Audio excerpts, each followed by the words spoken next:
It's the Jack and Joe show, Wednesday edition today.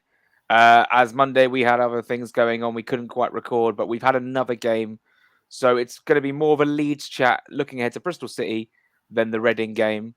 I was luckily on the podcast on Monday or Sunday, so I got to have my take on Reading. I was about to say my friend Joe, but my Joe Sansom. You're obviously still my friend. Obviously, I have. I hope so, Jack. Yeah, this is the Jack and Joe show. Joe, maybe I just want your thoughts on Reading at home very, very quickly. First of all, how are you? I mean, I think the fact that I didn't get to talk about it on Monday is very much, oh no. Anyway, no, because I really didn't want to. One of those typical championship games that just happens where, let's face it, on another day we win that game quite comfortably. We have the chances. Reading defended very well, far better than I expected. And you've got to give some credit to them for their game plan. And I know you're a big fan of him, Jack. Ovie Ejaria, two fantastic goals, in particular the first one. And it just didn't quite fall for us on the day. And I would be far more worried about losing a game at this stage of the season if we were playing crap. But we weren't. We played well, and we replicate that performance another 9 times. I think we win most of those, and that's the one game out of 10 where we haven't. So not overly worried, and definitely one where we could hopefully follow up with a similar performance on Saturday and win the game. Yeah, you're completely correct. I literally said on this show a couple of weeks ago that you're going to have games where you feel like you could have got a point from and you get 0 from, and you feel like there'll be games this season where you feel like you should have got 3 and you got nothing from, or even a point. And that was one of those games. I won't take anything away from Reading. I think they scored 2 very good goals in Ovie Ejaria, but also defended quite well and stopped the likes of Harry Wilson. And Harry Wilson was almost ineffective in the game. That wasn't down to his performance. That was down to Reading's defending. And I thought that was commendable. And Joe, I'm maybe at the end we'll come on to the situations happening at Derby and Reading. But let's focus on last night, where it was the first 0-0 draw, as in like after 90 minutes, I've seen at the Cottage since 2005, when we drew 0-0 to Watford, and Collins John went round the keeper in 9 minutes of added time and missed after a pretty horrific injury to Mark Crossley. I seem to remember. I was in the Johnny Haynes stand for that one. But Joe, last night 0-0. Leeds brought. Well, I was told before the game Leeds would take 1.6 thousand. It was definitely it seemed a bit more than that. They were decent, apart from a couple of horrible comments to my girlfriend, which was not very nice. Oh no, not nice to see that. But we dealt with it. But what did you think of the overall performance from Fulham? Because I thought we were pretty decent. Well, yeah. So, sorry to hear that, Jack. I mean, I've seen, I think, in the flesh. I'm trying to work it out now. I haven't thought this before. I think only 3 0-0s involving Fulham in the flesh in my lifetime. I think, and I think that was the best one. I thought it was a really good game, and I don't think it was worthy of being a 0-0.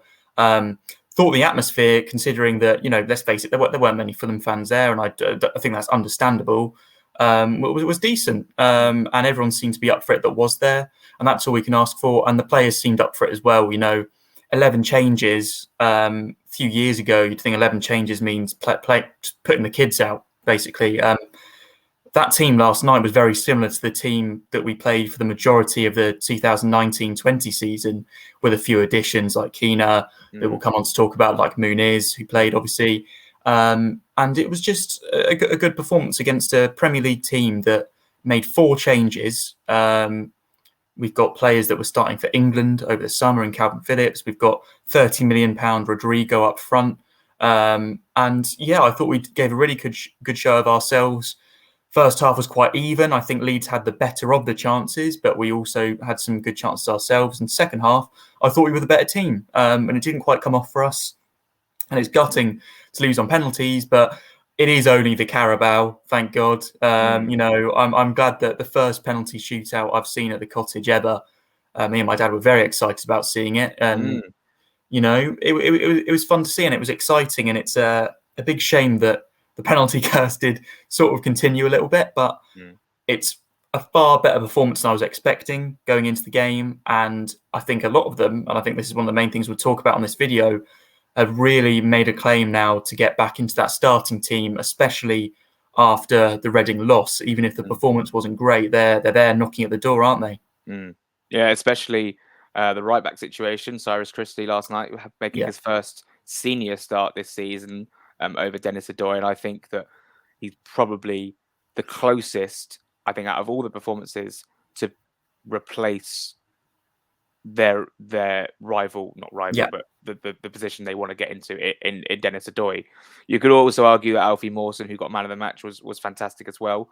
But Tim Ream has made such a decent start to the season that it's going to be quite tricky for Mawson to maybe get in the team. I'm sure we'll come on to that when we talk about Bristol City. Notable notes that Onomar, Joe Bryan and Muniz all missed penalties. I feel like with Brian's one, he just tried to get it posted stamp. He tried to play the perfect penalty, and he went over the bar. Onomar hit the crossbar, and Muniz obviously went down to the left, and it was saved, and that was the winner. But what did you think of the reaction of the players when Muniz missed it? Because I thought that was really nice. I thought it was a really nice reaction. Did make me wonder. I wonder if another player would have got that reaction. Purely because he's young, as Mawson was saying in his interview. Yeah. I think if it was, I don't know, let's say Dennis Adoy stepping up and missing it, I'm not sure he would have got that. But I thought it was good, and I thought that everyone really appreciated, players included, the fact that we played well. Penalties is a lottery. I agree with Marco Silva that it's not down to luck, and you can be better at penalties. Let's face it, Muniz goes in that corner, but it's a better penalty. Meslier can't save it, so it's not down to luck. It's all down to performance. But penalties, I wouldn't want to take one, so I can't really complain. But yeah, nice reaction, and I thought Muniz. I saw a few people online that were maybe a bit frustrated with him. I thought he played really well, and I thought he put himself about brilliantly. I love the way he closes down the defenders. He doesn't give them a moment's rest. He was up against Phillips, obviously, he's not a centre-back by trade, but a good player.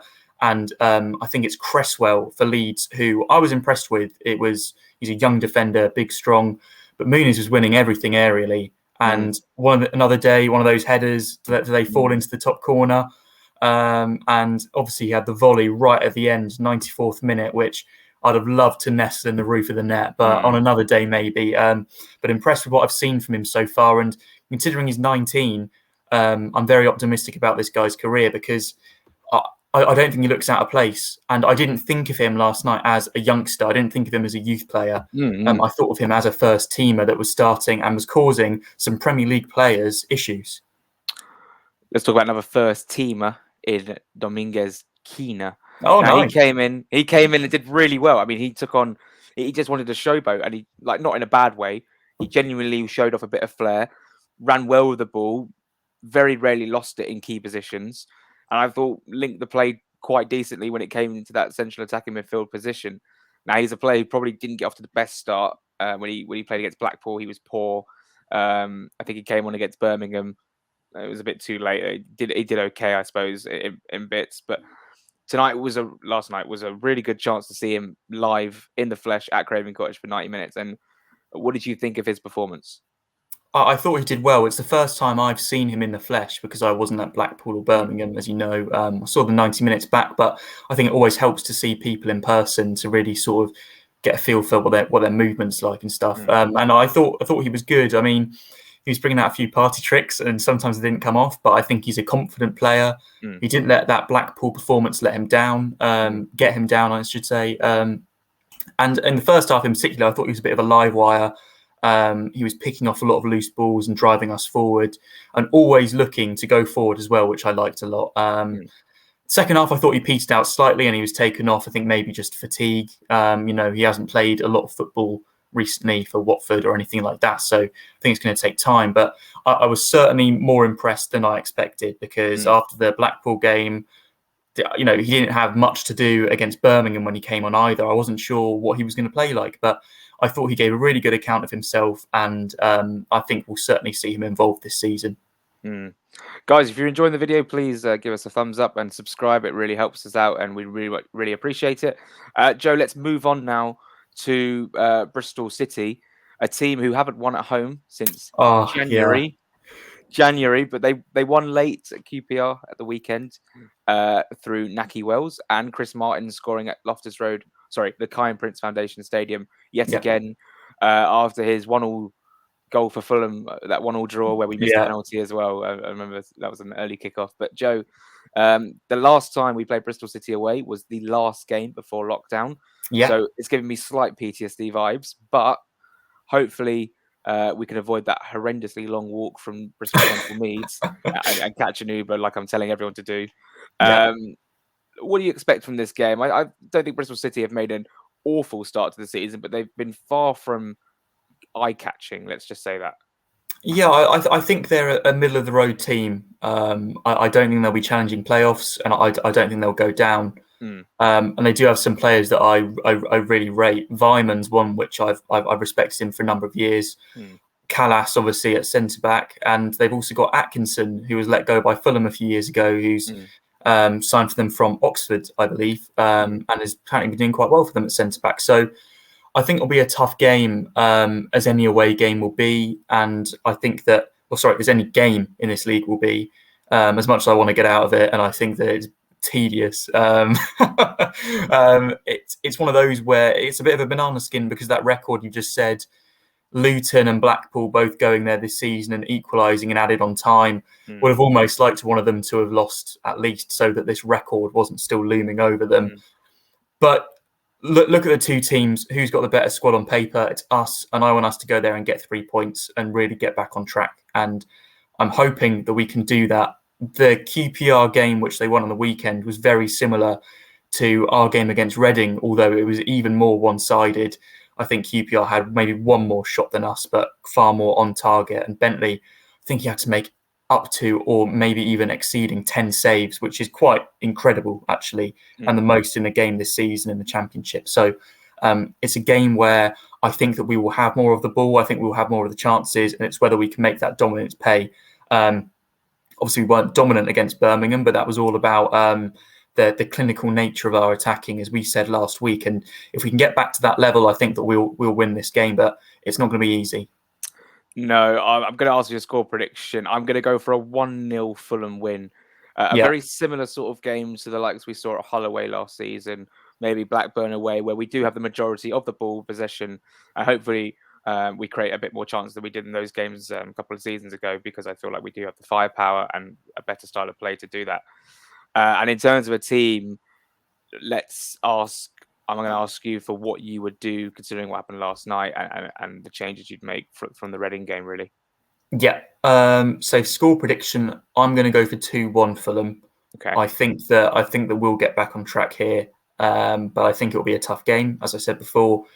In terms of the team, I think last night has raised a few headaches. I think that any of Rodak, Mawson, Christie would be pushing to get back in the starting teams. They put in good performances. What I think the most pressing issues are for us are at right back, because Odoi, in terms of his attacking play, I don't think offers as much. So I think Christie could get the nod. I know it's a bit of a weird turnaround for him, where a few weeks ago it was very public that Marco Silva was willing to let him go.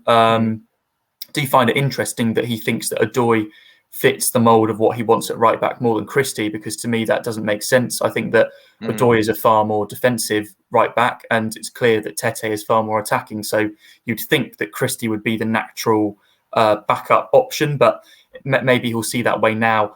Rodak and Mawson, it's tough. I think that Gazaniga will start again. I think that's the first choice goalkeeper, and until he starts, dropping absolute clangers that cause us to lose points, I think it's fair that he keeps his place. And I don't think he could have done anything more with the Reading goals. But Rodak will, of course, feel hard done by. That's 2 games now where he's played in the Cup. He hasn't conceded a goal, made a penalty save as well, in the shootout. I'm rambling on a bit. So the team that I would play is Gazaniga in goal. The back 4, I would stick with Robinson at left back. Yeah. Although I thought Brian did well. I thought that Robinson was fine against Reading, and I just wouldn't change it. And also, Brian's played more recently, so more fatigued. Ream and Tosin I'd stick with as the partnership, but I wouldn't be surprised if Mawson gets the nod soon. And the reason I think that would be fair is that I saw a great tweet today. in a conversation on Twitter, and it was talking about longevity. I don't even know how to say that word. I don't know why I'm even attempting. Longevity. There we go. I embarrassed myself twice in about 5 seconds. Mawson is younger than Ream and more likely to be able to do it in the Premier League, in my opinion, because if we were to get back there, or even next season, who's going to play for us if we didn't go up?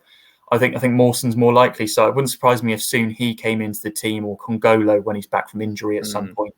But I'd stick with Ream and Tosin because I think they've been very good. Right back, I'd change it. I'd go for Christie. I think he offers more going forward, and I think defensively he's just as good as Odoi, and I think he's a better player. So I'd go with Christie. In midfield, Seri and Reed, I would play because it sounds like Reed had cramp, but hopefully that wouldn't keep him out of the game. In terms of the other player in midfield, I would go for Onoma over Chalobah this time. I thought Onoma played really well last night. He's come back from his knock now, and hopefully he's involved.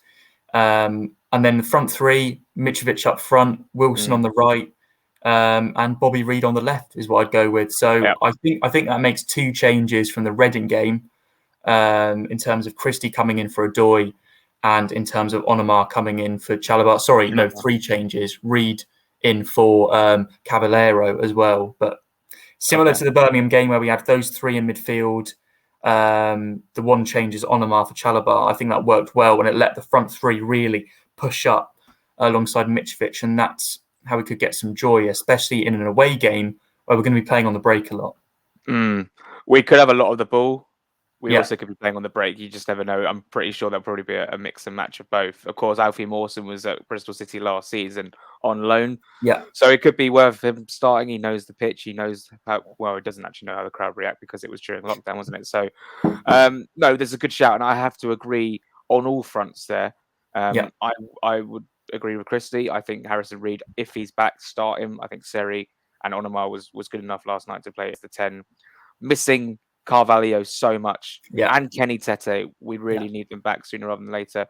Maybe Carvalho could be in and around the squad. We don't know.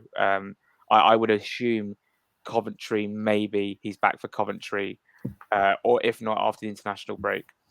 And let's finish off by talking about something that came out on Friday night. And of course, this is a Fulhamish show, but we have a very wide interest in the wider range of the championship and in the wider championship community league, the whole thing.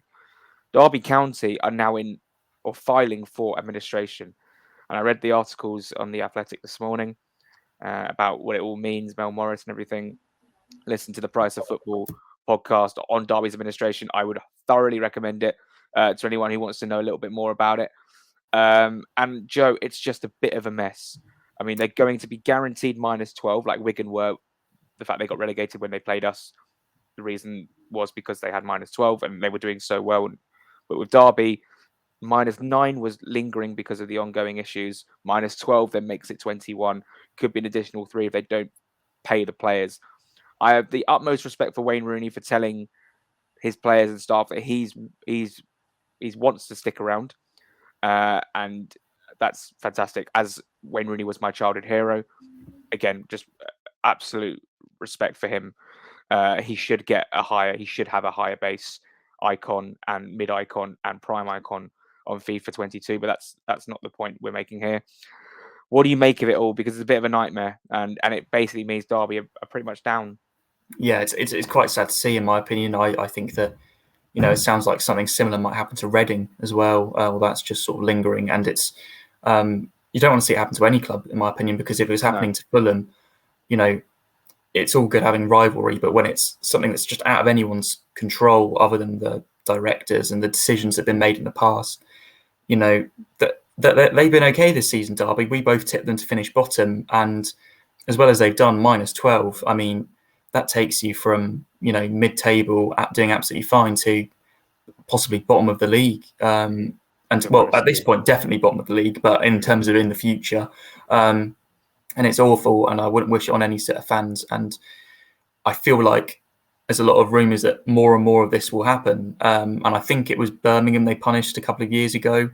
I think once they set the precedent with them, this is always going to happen at some stage, that a few clubs would get similar punishments, if not worse. -12 it's a terrible, terrible punishment. And if I was a Derby fan, my granddad's a Derby fan, as you know, Jack, and it's lucky for them that they survived last season on the last day of the season, and that was via a points deduction that put Sheffield Wednesday down instead. It swings and roundabouts, but if they were in League One struggling like this, it'd be a completely different story and far more dangerous, because that could be relegation to League Two. And then you're looking at, the decline in sales, the players leaving. Rooney, would he stick around in League Two?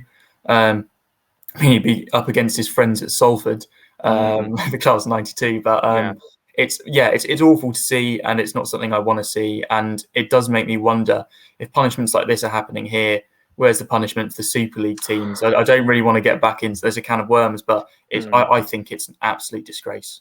That was going to be what I was going to say next. Like the EFL, yes, I know that they filed for administration and they owe 30 million before they can even start rebuilding Derby. That's one of the main problems they've got. They've got a 30 million pound tax debt they've got to write off, and they just can't afford it at this current stage. I think that's the case. But you're right in saying that the Premier League clubs, top six, who basically tried to leave the Premier League to form their own Super League, just got, like we all predicted, brushed under the carpet. What was it? 3 million fine per team, no points deduction. That is for me where my love for football sort of, I look at that and go, what's the point anymore? Because it's all been sort of forgotten about now, but I like the fact that Gary Neville always still brings it up. He doesn't want people to forget what they did. And if they try and do it again, apparently a rumour came out this morning that it's going to be a minimum of £25 million fine and a 30 points deduction, which was what I was calling for at the start when this happened. Obviously, my voice is very minimal compared to the wider footballing government bodies, whatever. But let's probably wrap it up there. Of course, Reading as well have been rumoured to get a 9-point deduction as well. That will take them down to 1 point, and Derby will be on -2, given the 12 points. That will probably hit them first, and then of course the 9 and maybe the additional 3 that come in. It's just an absolute nightmare. And they're one of my good friends from primary school. He supports Derby and loyal fan. So you just don't want to see it, Joe. Let's wrap it up there. Any additions to say ahead of Bristol City? No, nothing. Just feeling quite positive, even though we lost on penalties last night, about Fulham. And yeah, this is a chance now. We got 3 games before the international break, all within a week. Was it Bristol City, Swansea, and then Coventry? So time to get back on track. The last week wasn't great in terms of the league. 3 points from 9 for the top 2 teams, not what you want. So this is a chance. Tougher fixtures this time round, in my opinion, on paper. So let's see what we can do. And of course, Steve Cooper joins Nottingham Forest. I'm sure we'll talk about that at maybe a later date, as we pretty much run out of time here. Just finally to say, give Rodrigo Muniz all your love and just back him, support him, because that sort of player with that sort of confidence then early on in his Fulham career. I know it's just the cup, but for him, he'll feel like it's probably really hurting, because obviously that's his first big game starting, and he's the one that knocked us basically out of the tournament. Enjoy. I'm off to Arsenal versus AFC Wimbledon tonight, another game in the AFC Wimbledon end, which will be great. Enjoy the tonight's round of Carabao Cup fixtures as much as you can. And Joe, thanks very much for being here. Yeah, thanks, Jack. Enjoy the game. Yeah, come on, AFC Wimbledon. That'd be really nice to pull off a shock. As for Fulham, come on, Fulham. We'll see you at Bristol City on Saturday.